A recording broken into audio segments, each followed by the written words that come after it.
ভেবেছিলাম তোমাকে সারপ্রাইজ দেব, কিন্তু এখানে তো এসে আমি নিজেই সারপ্রাইজ হয়ে গেলাম। তুমি প্রেগন্যান্ট হলে কি করে? বাবা, এই মানে হচ্ছে কি, আমি তোমাকে বলতে ভুলে গেছিলাম। আমি হুট করে খুব অসুস্থ হয়ে যাই, তারপরে হসপিটালাইজ করতে হয় আমাকে। হসপিটালে কি যেন আমি ট্রিটমেন্ট দেয়, আমি বাসায় আসার পর দেখি যে আমি প্রেগনেন্ট হয়ে গেছি।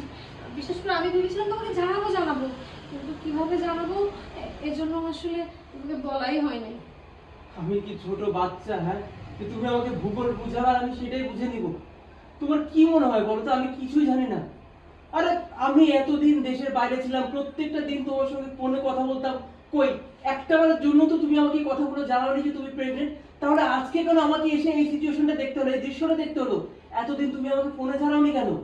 বাবা, কি জানাবো বলো তো? তুমি যদি আমাকে ভুল বুঝো, তাই তো আমি তোমাকে জানাই নাই। তাই ভেবেছি যে বাচ্চাটা হয়ে গেলে তারপর হচ্ছে আসল অপরাধীকে খুঁজে বের করা যাবে, যে ডক্টর আমার সাথে কি করেছে, তারপর তোমাকে জানাবো। এই চুপ করো!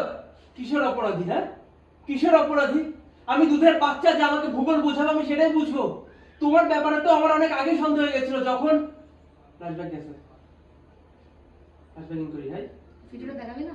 এবার ফ্ল্যাশব্যাকিং করে ভিডিও দেখাবো।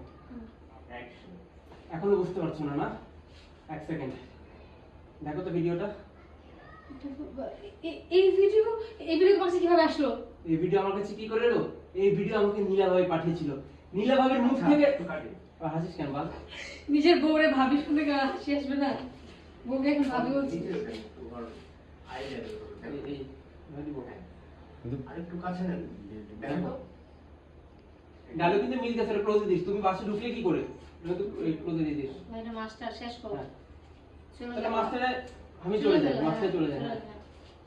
তারপরে রোলিং অ্যাকশন। এই বাসা আমি তোমাকে জাস্ট ভিক্ষা দিয়ে গেলাম। তুমি থাকো এই বাসায়, তোমার এই নাজায়েজ বাচ্চার তোমার বয়ফ্রেন্ড নিয়ে। আমি যাচ্ছি। সাজিদ, সাজিদ!